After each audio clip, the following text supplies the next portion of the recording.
And now we present to you America's quintessential iconoclastic anomaly. Wow. In talk radio, your host, Joe Cristiano. This program is going to have a slightly different flavor than some others that we've had in the past. And I will tell you why if you'll keep your mouth shut and let me say what I have to say. Folks, I'm surrounded by clowns. You should understand that. And this is very difficult to operate in this environment. But I'm going to confess today on this segment something that I had been reluctant to do for years. I am finally coming out of the closet. What? Yep, I am finally coming. I've known you a now, long time. I say this, occasion here. even though the bunch of clowns are here, plus not including my wife, obvious. My wife is here, my agent, but I am coming out of the closet. This ought to Now, be interesting. some of This ought to be you, good. after you hear this, may not wish to listen to me again because my attitude is maybe not consistent with yours. But let me tell you what I mean by that. Please. I am going to admit, this is an admonition of me being a doom and gloomer. No one likes to admit the fact that they're a doom and gloomer. You ever hear the people when they speak, they go, well, I'm not a doom and gloomer, but I think blah, blah, blah, blah, blah, and the blah, blah, blah, blah.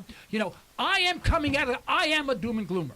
Really? I am. And I did not know that. But I'd like to tell you why. You know, it's at my age now, being over 70 years old, you know, there is some blessings with that. In that you see so many things so much clearer than you did when you were young, trying to muddle through things and justified everything with irrational thought. I was one of them. In fact, I fought that. I did not, let me be honest, I did not like myself when I was young. All the way through my 40s, I fought with myself because I did not like the way I thought. I had a good job with a large corporation, and I used to have to struggle to appreciate what other people were saying because it was all corporate gobbledygook. But my problem is that I knew it was wrong, but I didn't know what was right. And it took me a time after much study, decades of study, to realize what the core problem was and how I lifted myself out of this doldrum of uncertainty and doubt. But today I'm being honest with you and saying, let me be honest with you. I am a doom and gloomer. Now, maybe a few years ago I would not have said that because there was some maybe glimmer of hope somewhere. Because when I say that, I'm not talking about our financial institutions. I'm not talking about our economy, however you want to define that. I'm talking about all of our institutions.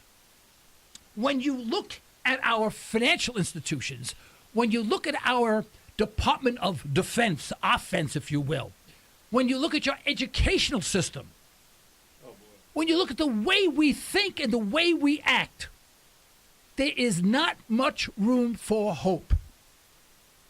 Now, I'm not going to be one of these guys who go, well, man, there's no hope. Go on, jump off the life. No, forget about that. Let me give you just two examples, and one of them I'm going to catch a reaction on this one because I'm going to get back and say you're over the hill, you're over the top, forget it, never listening to you, and I don't blame you. I would not blame you. But here, let me give you just two, and they happened within the past 24 hours. I'll save you what happened early in the week because we would not have time for that. Last night, I went to the Paul McCartney concert. What? Now, am I a big Beatles fan? No. You paid that kind of money. Well, not me. My wife did. But Well, you know that's what's awesome. strange? My wife buys them, but then I got to pay the bill. No, that's okay. It's okay. No, we got the nosebleed tickets. I'll tell you how much. 2 tickets, $178.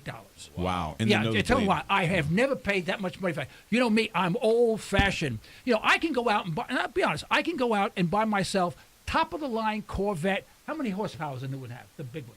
Oh, Yeah. 600 something. I mean, really, I can go out and buy that for cash. I'll be honest with you. I'm not bragging. I drive around in a 1996 Subaru with 272,000 miles Yeah. on it. You know? But I'm like that. So $178 is a lot of money for a ticket, for anything for me. Well, we get there, and they all say, oh, we got to get there early. We went with friends who is an absolute fanatic when it comes to Paul McCartney. I mean, like, you know, there's things like death. Death means nothing. Paul Obsessed. McCartney concert, that is meaningful, right? Yeah. Well, we had to get there super early. You know why? We had to pick up a Paul McCartney T-shirt T-shirt, of course. for Yeah. $45. Yeah. I give mine 45. away, and they're better quality. I mean it. They're better quality. I give that's mine away. right. Right? $45. Well, we sit there, and by the time, of course, we had to get there like an hour early. We sit down, and we're sitting down. It's not even 7:30 yet. Right? Oh, It's no. 7:20 or something. I said, well, I look at the ticket. Starts at 8 o'clock. Starts bet you're right? fuming. I said, I oh bet my you're God. fuming. I got to sit here till 8 bet you're o'clock. fuming. And of course, I got bad knees. One was operated on, Yep. and it's, you know, So- I'm eating so you my can- knees on these seats, you know? and can't of course, stretch your knee. of course, Oh, I'm boy. having given oxygen because we're so high. You know? Anyway, we're waiting, and 8 o'clock rolls by.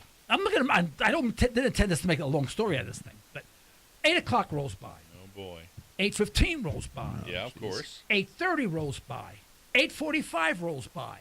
After 8:45, 8:45. he finally comes out. Everyone, all 30,000, however many people were there, stood up and cheered. I was waiting for an apology. Who the hell is this guy? Who only the guy in the hell is this audience guy? waiting Who for an the hell apology. is To he? make Right here. Joe To Cristiano take- wait like Who that. the hell is he to Yeah. take 45 minutes of my precious time after sitting there for an hour and 15 minutes? He owes me big time. Not to I be- don't, get paid that I don't money. care if he was, I don't care who he was. It could have been Elvis Presley and his mother on the stage. You owe me. And I'm sitting there, and everyone's, I mean, the girl next to me, she's in tears. I'm in tears because my knees are hurting. You know, my point being is that we talk about a bankrupt nation, but we are bankrupt in so many ways. We're not bankrupt because we don't have a lot of money. That's one measure. That's one reason. But we are bankrupt because of who we are and what we expect. I expect a damn apology. If I don't get an apology within 24 hours in the mail, him personally signed, pleading with me to forgive him, I'm not going to like him anymore. And I'm never going to go to his concert. Never. But he got ever your, again. But he got your money. Right? He did get He's your got money, my yeah. money. Exactly. That's right. You know? He was a Now, Beatle. let me tell you the end of this whole thing, right? So finally it's coming close to 12 o'clock. The guy sings for 3 hours. All right. 12 o'clock. Yeah, Holy look, mackerel. I can say, give me 3 or 4 songs I've had it. Let me hold your hand. Let me hold your foot. I don't care. Just end it all. didn't I sing want that. out of the He's place. killing me. He's We killing are me like right now. 40-something songs into it, and I can't stand this guy now. I mean, I'm listening to this guy in my sleep, right? So if there's an encore. The An guy, encore, oh, well, you know, boy. yeah, the guy leaves the stage. I say, finally, I can go home and get some sleep. You know, I got things to do tomorrow, right? He comes back. Guy comes back. Then I'm ready to leave. He comes back again. Wow. Then I said, encores. I'm ready to leave now. I mean, I'm ready to jump off the ledge. I want to get off of this place, right? He comes back a third time. I'm cursing this guy. You know, all right. No, I'm telling you, God's not a suit. But I'm just saying, we are morally bankrupt. No one should have stood up. Everyone should have said, you SOB, you owe me 45 minutes, and I want my money back on the ticket. And I mean that. I was really mad. But no. And then, driving home, God forbid I mentioned this to my friends who are numbnuts altogether, you know. I said, you know, it was a nice concert and all this and this and that. I said, but you know, I really the 45. Oh my God! Oh, I would have waited a year. I mean, my God, what self-respect do these jerks have? I got friends that are so stupid you wouldn't believe it. You know. Why? All right, now that was the good news. Let me that was give the you. good Let me news. give you. I know this is very important to everybody. I must have one listener left. You know, if I'm lucky. But this afternoon, my wife and I go to the dog park. Biscuit Acres Dog Park on 91st because they're having a dog park. What was that, honey? Anniversary. Oh, an anniversary. An anniversary. There you So we go. go there, we give them a donation, nice. we have a hot dog, and we're sitting there. I'm sitting next to this guy. I'm about to tell you, he's older than I am. I know you find that difficult to believe, but there's someone older than me. Wow. He's sitting next to and we're sitting there for 15 minutes. He doesn't say one friggin' word, So after a while, I just asked him, I said, excuse me, are you, part of the dog park militia? He usually asks whatever they call it. I'm a BAVA, the Biscuit Acres Volunteer Association, BAVA, BAVA, militia. BAFA, there you go. I BAFA. can't stand these people, So I asked this guy, I said, excuse me, I said, we've had trouble with the awning, the awning, keep the sun out of here. What do you call the awning. the canopy, yeah. The shade. And it's a canopy type canopy, thing, right? yeah, canopy. Well, it got blown away. It took them like 8-9 months to finally fix it. The whole summer you're sitting in the heat, you're dying, right? And I said, well, they fix it. He said, oh, yeah, we got it fixed now. The stitching was no good. That's why, but the canopy was fine. But he told me about the composition of the awning. What do I care? And anyway, so I said, I'm surprised they didn't build it with these wood slats so you only would get sun at high noon, but all the time. And then the air would go through, wouldn't break, Well, he gives me this dirty look like, who the hell are you? Blah, blah, blah, bing, bada bang, bada boom. So I didn't know what else to talk about, so I asked him, he says, the economy's so bad. We didn't have the money. No one did. The city's not giving us any money. The city's broke. I said, everyone's broke. And I expounded on that. I said, yeah, and our federal government's broke. Our county is broke. Our state's broke. I said, it's a real problem. I said, and people who are relying on, on Social Security and fixed income, they really have a problem. I said, and I was very nice. I was very calm about it. I said, be a real problem. And he gets up, looks at me with a dirty look, gets up and walks away and sits on the other side of the park. Oh. Wow. All right, let's go to break. I can't stand this. I mean, jeez.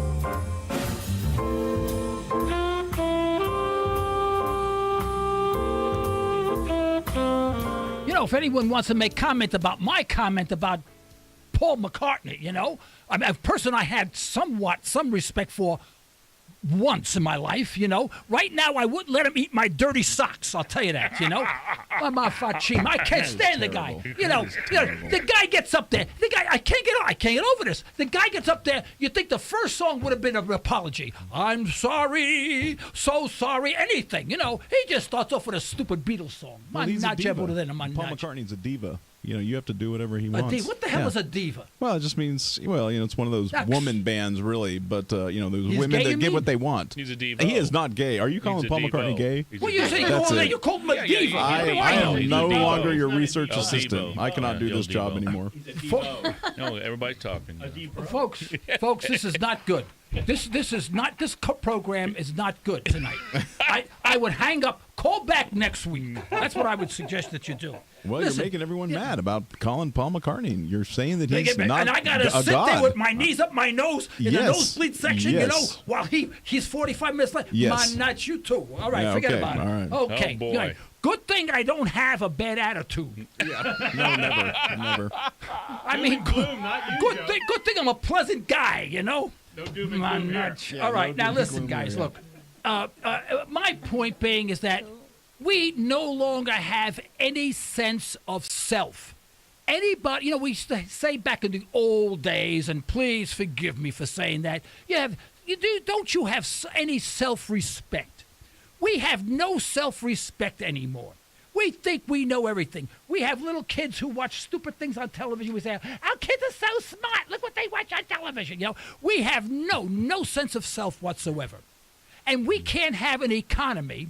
We can't have an economy that would be worth an economy to be in if we have no sense of worth, no sense of the way we think. And this is the curse of being my age, because I can see back and see the way we used to think many, many years ago. Now, you hear this from old people, but I'm not an old person, You'll see me riding around my motorcycle and my backpack with my computer in it, and I'm flying down Riverside, and I still race pickup trucks. I still do that. But I'm just saying the mentality is so bad. How do we have an economy where people acquiesce to absolutely every stupid thing going on?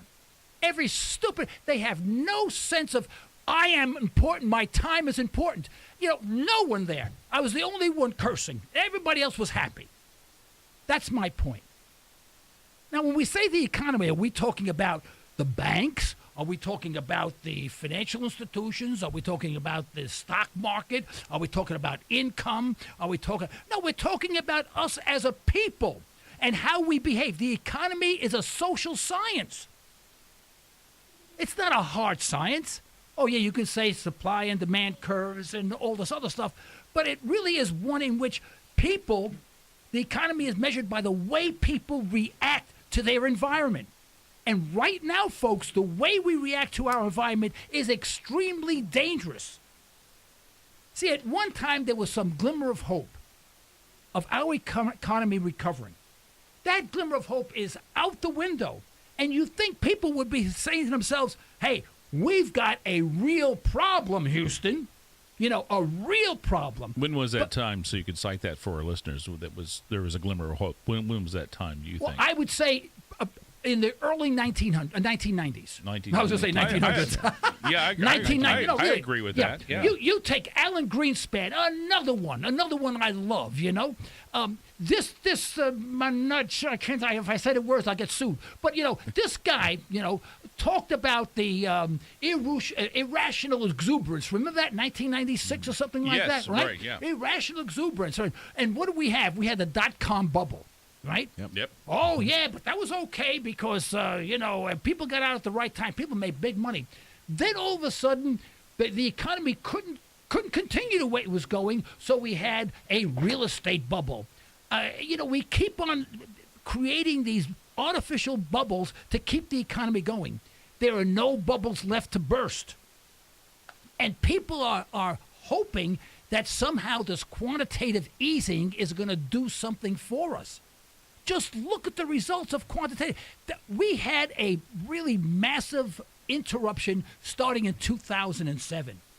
That was 5 years ago. 5 years ago. And we're still talking about, well, the recovery is slowing down. We have no recovery. There is none, folks. Don't buy this garbage from these people. These people are, and the reason why they can get away with what they say is because they know they can manipulate your mind. You know why? Because they went to the Paul McCartney concert and they saw how stupid everybody was. They said, this guy's 45 minutes late, and everyone cheers. They go, we can tell these people anything, and they would believe it. That's my point. And I'm hacked off at it. I'm hacked off at our whole society as much as I'm hacked off at Paul McCartney. You know, people talk about, I would work, but I can't find a job. I can't find a job. I got a master's degree in sociology, but I can't find a job. No kidding! You can't find a job, you idiot! Gosh, he's on a roll tonight, isn't he? He really is. And you want to know something? You don't find jobs. A job is something that I didn't hide in the corner and say, all right, you got 5 minutes to find it. You idiot! You don't find jobs. No one finds a job. People make work. And that's what you're afraid to do. And that's what the society is afraid to do. 100 years ago, no one looked for a job. People dug a hole and dug something in it, made something. They knew if they didn't do that, they were going to starve. But today, we go to school and we're now privileged because we have a $75,000 student loan and we have a bachelor's degree in sociology that someone owes us a job. But we can't find the job because it's a degree, as they say, in worthless. Gerald Celente says it very well. It's a degree in worthlessness. It's not worth anything. All you are is indebted. That's it. That's all you do, right? And then you can't find. So what you do is that you run to the government and see if the government, in their thousands and thousands and thousands of stupid jobs that produce absolutely nothing, you see if you can get one of those jobs. Then when you do, you go, oh, I got a job with the Department of making fences straight in the West Coast, and you some stupid job like that. You get paid 60% more than anybody else in the private sector, right? And you get benefits up the kazoo, you get time off, and if you don't take your sick leave, they give me 3 weeks off a year. And we're paying for that crap. When are we going to start being revolutionaries in thought in our own minds saying, this crap is going to stop? I don't want to pay this jerk who can't find a job, but gets paid twice as much because he works for the government, and I have to work twice as hard to pay for that son of a gun. That's the truth. We are not this economy can never work. And it's not because interest rates aren't right. It's not because people aren't buying houses. It's because we're stupid. We have the mentality of a moron. And we're afraid to face reality. And the reality isn't pretty. We have no money, but we'll buy a car because I can get zero financing for 10 years now. I can get zero, and I can buy that. What stupid people! You think back in the old days when people had no money, they went out and bought a car? No, they didn't. But our economy grew. Hey, maybe there's something to be learned from that. Did you have something to say? Someone had something to say. You have something to say? Yeah. You know, the people who do have money, they're not going out and buying cars, but if we don't have any wealth at all, they go borrow. That's all That's they do. right, That's they the go only borrow. thing Yeah. that It's true. happens in It's America. true. They leverage everything. Now, Everything's again, I leverage. say, I'm not bragging. I can go out and buy. You name the car, I can buy for cash today. What do I write? Am I going to go there? No, I'd love to. I talk about it all. Oh, yeah, I'm going to buy this. You know, Kevin and I, we talk about, you know, boy, we're going to build this hot rod someday, 900 horsepower, you know, all this stuff. And maybe someday we will. But I'm just saying, I'm not going to do it. I don't just do it. But people who don't have it, do it. That's the economy. People who don't have it have to rely on debt because they don't have the wherewithal to buy things. But they do need Debt, something. debt. Where did I hear that debt? What does that mean? Where did I hear that word before, debt? You know, back in the old days, I'll tell you what debt was. This is where the curses of being old, right? When I was a kid, right? There was a grocery store underneath my apartment, right below the apartment where I lived. No, I said the right place. Right on the side, but below the apartment. Didn't have to walk more than 2 feet to get there. I used to walk downstairs. It was Morris's grocery store. You know, you bought everything in barrels and stuff like that. And he had their own clippers. He used to drop stuff from the shelves. And I said, well, we're a little short. Could we buy the spaghetti, whatever it was, you know, on credit, and we'll give it, and we'll pay you 3 days. Well, we lived next door upstairs. We weren't going anywhere, you know. And he was very cautious. He said, okay, you know, by Thursday you got to pay the full amount. And it was like $2, you know. That was debt. And then as soon as you got the money, the first thing you did is you went down there and you paid Morris's $2. That was debt. When you went to listen to this, guys. You're not going to believe this. Visualize this. You went to a service station, right, and you paid cash for gas. What a novelty. Wow. Yeah. You Yeah, didn't put I'm it not on a kidding credit you. card? You paid, and when that happened, someone came out, cleaned your windows, checked your oil for you, and even sometimes, some places, even checked the air in your tires. And gas was 19 cents. Joe, what was the length of a mortgage? What was the length of a mortgage back in the 30s? Oh, there were 30. Well, I don't know back then. They weren't The 30-year 30s, I'm not that mortgages. old. But I mean, back when they In were the still 40s. 20 and 30-year mortgages Yeah. on houses. But car loans was a max of 2 years, max. But you had to put down a significant amount down. You had to have good credit. You had to wait for the credit. I mean, like for days, you know, till they approved it. And then you had a maximum of 2 years. But you had to have a large investment in that car to get it. I mean, it made sense. And you always paid off you paid off your car. I had no friends that had cars that they didn't own. For example, my friend Frenchie, he was not broke, but he didn't have much money. He bought a 1953 Buick Roadmaster with rust on it. I'll never forget. Straight eight cylinder, straight 8, right? One carburetor, starved. Cylinder 1 and 8, starved to death. You know, bought it for $100. Cash. We had a car. We had a blast in that car. You know, it was a tank. But that's what we did. Today, the Frenchies of this world would go out and buy an SUV for $48,000 with quadraphonic, whatever they can have. buy a this house stupid for thing. $48,000. That's right. Yeah. So when we talk about the economy, why are we talking about numbers? Why don't we talk about our mentality and what we do every day? And how we are destroying ourselves. Forget the country. The country is not going to get destroyed. It's going to be when I drop dead, the country is still going to be here. But we are destroying ourselves. And that's the problem. We don't look at it that way. Look, I need to get some coffee to calm down. Let's take a break.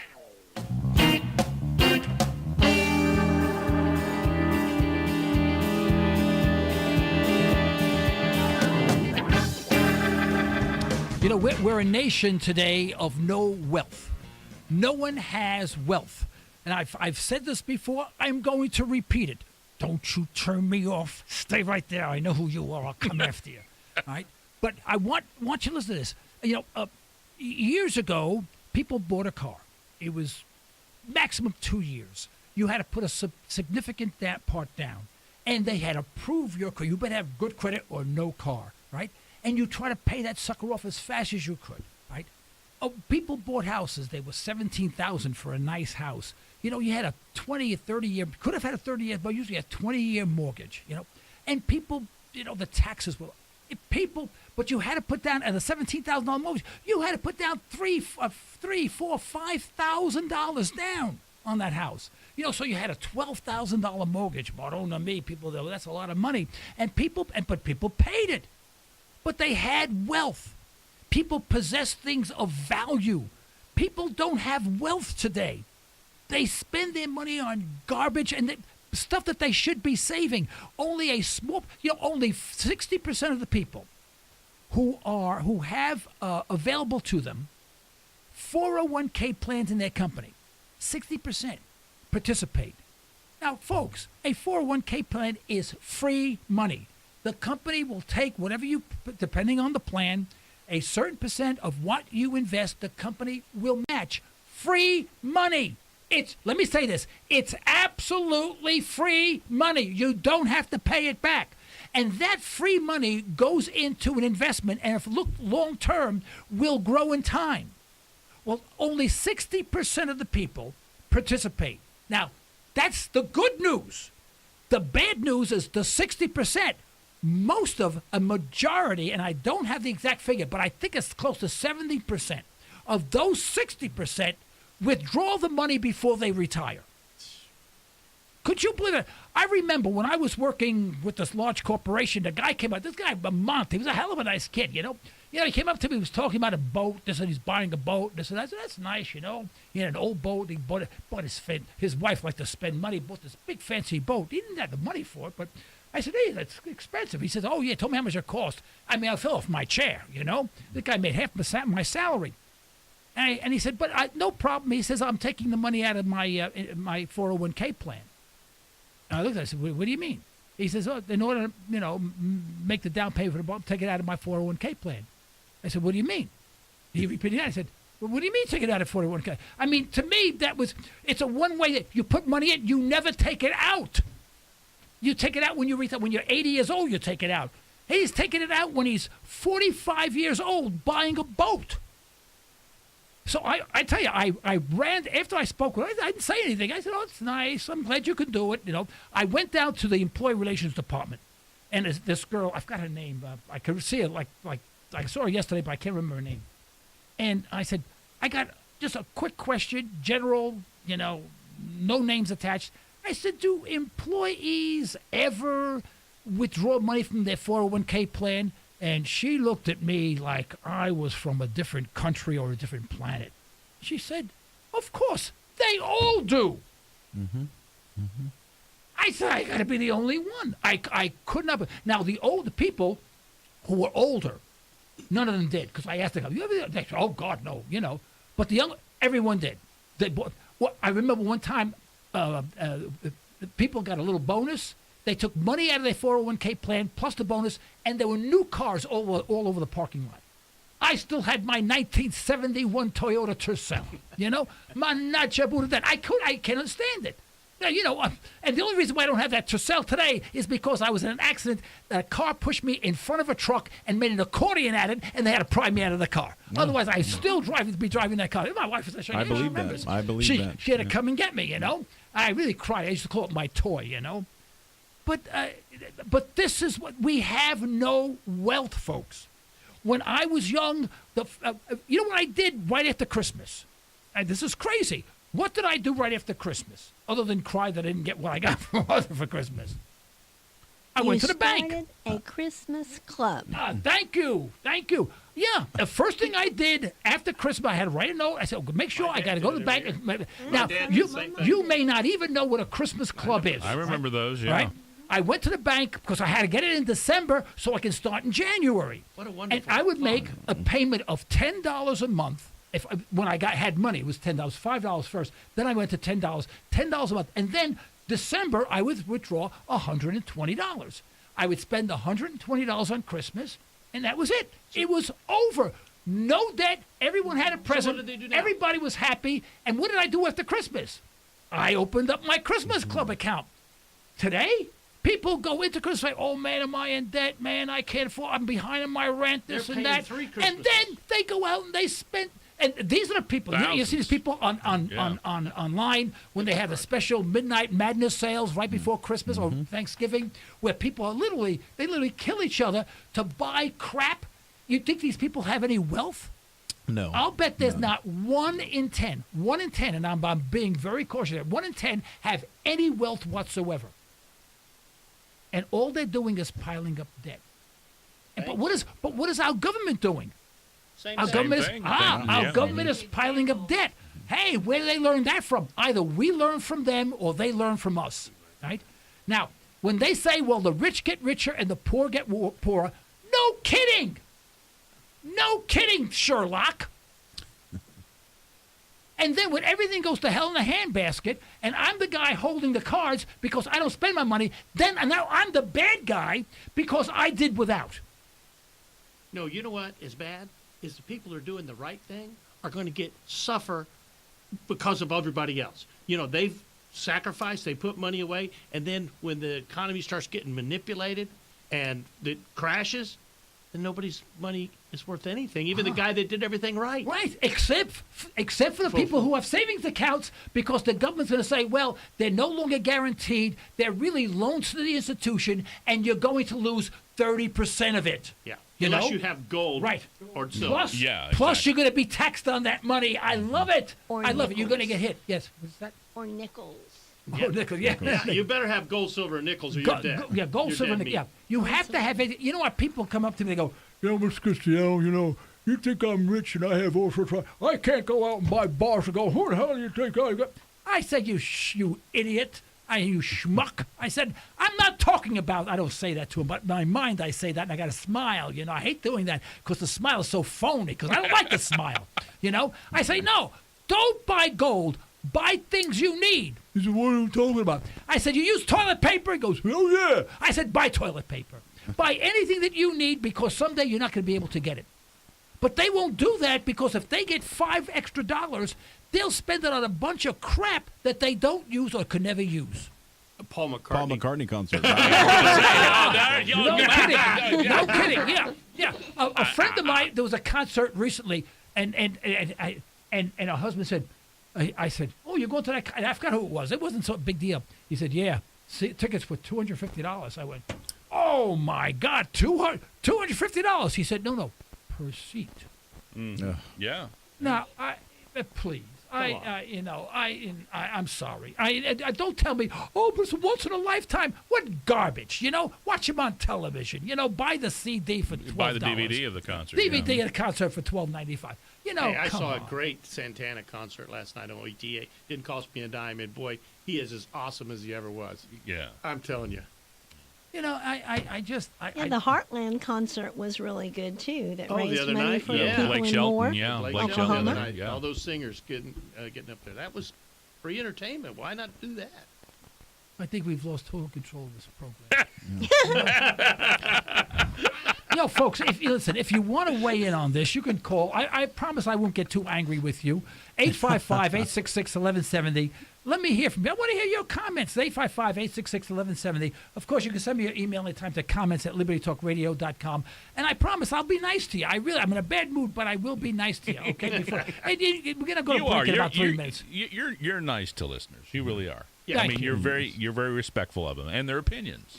Thank you. Yeah. Well, Yeah, I that's what I did like get about that it. comment. Yeah. I got a comment from a woman, and she said one reason why I like to listen to your program because when people call in, you don't call them jerks like all the other guys. That's do. right. Yeah. You're very respectful. You know? If someone differs with you, you're Yeah. still very Yeah. respectful. Yeah, for those people who want a current update, some people that I admire because of their tenacity in being the lone wolf in this world are people like Gerald Celente. I you like know, him, yeah. and then I can name about 25 of them. But another one is Peter Schiff. I mean, he's another one that you have to listen to carefully. And just today, he had a video blog He's today, good. and I want to go over some of the figures that he discussed. I want to give him full credit. I wish I could have credit for myself. Some of the things that he talked about. And he said, the latest numbers that came out, the lowest savings rate, we've had the lowest savings rate this quarter Terrible. since 2007, 2.3%. Unbelievable. You're going 2.3%. You're going backwards. And that's assuming you accept the government adjustment for inflation, which is incredibly low. Actually, you had a negative savings rate, in my opinion. Right? Discretionary believe that. income, listen to this, dropped 9.03% during the last quarter. We had none to start off with. It's down almost another 10% this quarter at an annualized rate. That's lower than during the recession of 2008, 2009. That's when no one was spending, and we're spending even less now. How can we have a less savings and less discretionary spending during a recovery? We have a recovery. People aren't spending. People aren't savings. People are underwater. Where? Where's a recession? Preston, do you see a recession? A recovery or what? Well, I don't see a recovery. We were talking about the 401k earlier. 3%, saving 3%, my company matches 3%. I mean, most of the people I know, that's a savings account. They put in the 3%, they get matched, and at the end of the year, I want to buy a four-wheeler. I'm going to get it out of my 401k. I mean, there's not much savings going on at all. Isn't there? No one can penalties afford to for that? save. Do they There's pay penalties. Tax penalties too. There are That's penalties. Stupid. Why didn't they put in a sock? I mean, it's just this is the way it is. I mean, no one has savings to speak of anymore. Yeah. Okay, at all. let's take a break. We'll come right back on that.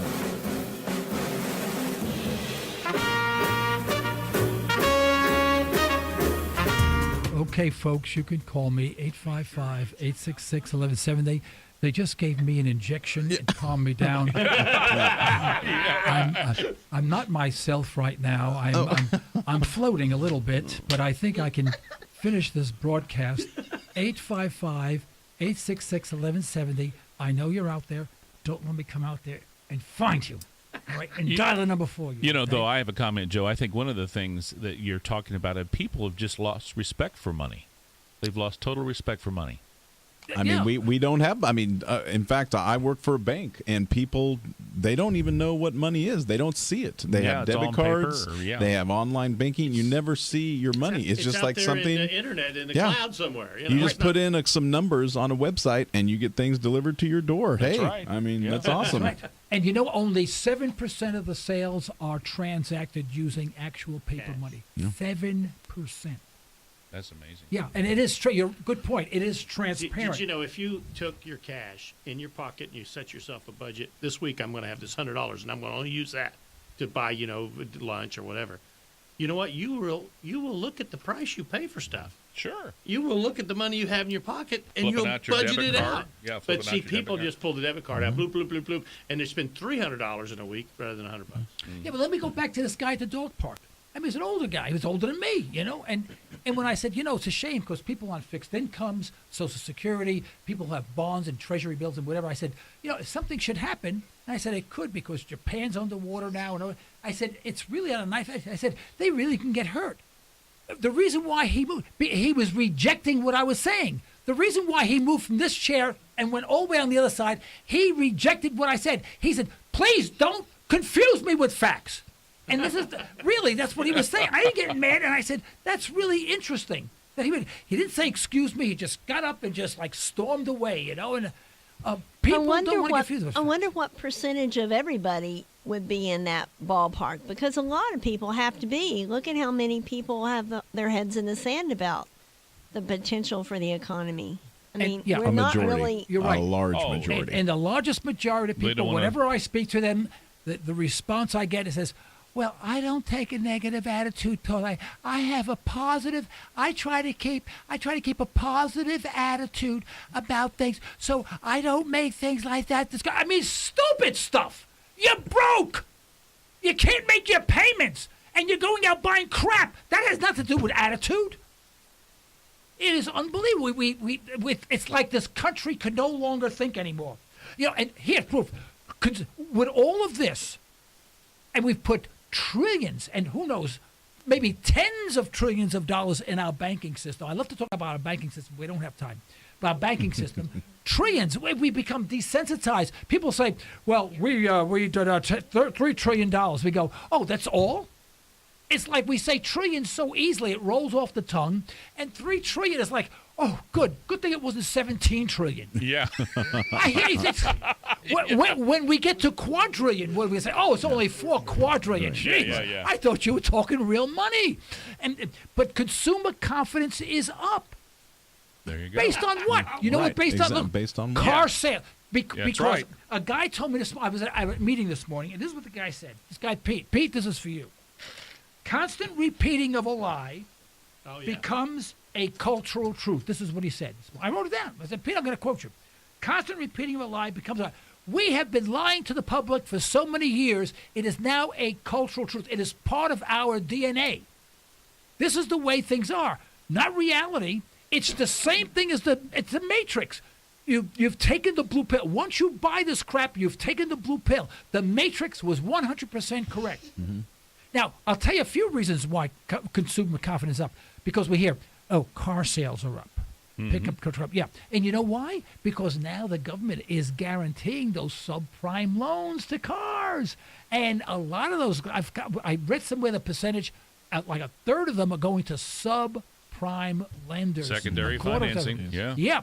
Mm-hmm. And of course, zero down, 95 years to pay. And so they say, oh, rack it up. Oh, we sold another pickup truck. Mm-hmm. And the government wants to persist in this illusion. Well, of course, they own a dealership. I mean, they own a car manufacturer themselves. That's right. They own the car manufacturer. That's right. Yeah. Now, the second thing is the stock market. They go, oh, the stock market. No one's in the stock market. People are not buying stocks.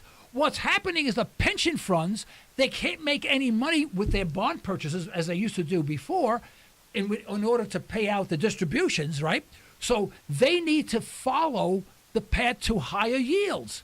Well, where do you get a higher yield? In a 2% bond or in a stock that pays 7% with possible of appreciation? So the pension funds and the bond funds are now converting over to the stock market, boosting up prices. But how about the risk? And that's why they didn't do it before. See, we're going from a low risk. So here we go. Yeah. For retirement, that's what you did because it was a good stewardship to do that. Yeah. They've said, uh-oh, and now they need to make a return. So they say, well, I know it's not as safe, but let's do it. That's right. But you see, everyone is having credit cards. If you go past due on your credit card rate can be 29, 33%. I told you I had a big credit card bill the last month. It was $1,704.86. Not that I remembered.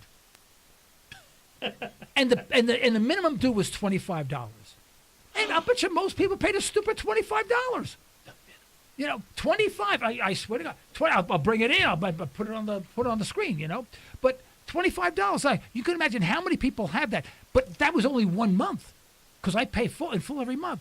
Now you can imagine if I did that every month, what would happen? I'd owe mega thousands, paying $50 a month minimum due, not even paying the interest. And then if something should happen that I went past due, my interest rate goes from 12% or 13% all the way up to possibly 30%. They can't win. You're not going to win, folks. You're dead. You're dead in the water. We cannot continue to indebt ourselves. Our nation is indebting the nation, and somehow come out with a positive conclusion. You see, when this whole Ponzi scheme of the Federal Reserve, and we don't have time to get into it, the Ponzi scheme of the Federal Reserve and this stupid fractional banking system, which makes absolutely no sense whatsoever. And bankers don't understand it. I ask bankers, they cannot explain to me the system in which they lend money out. When this whole system comes to a halt, people are going to be hurt that are ill prepared. And let me close this out by saying, folks, you have to be prepared. If you have money, stop spending money on crap. If you have to buy something and it's a necessity, go to the dollar store, only if it's a necessity. And when you buy things that you need. Save your nickels. Buy silver. Buy gold if you can. Buy goods. Buy. Where's the? Go to which one? Hold on a second, folks. Yeah, which is the goal for the Liberty Foods? Oh, Let me Liberty Food. Go libertyfood.com. GoLibertyFoods.com. That's a place where you can buy long-term food. GoLibertyFoods.com. You know, you have to. These things are distasteful to do. I have friends who have money, understand this is what they have to do, but mentally they cannot make the change.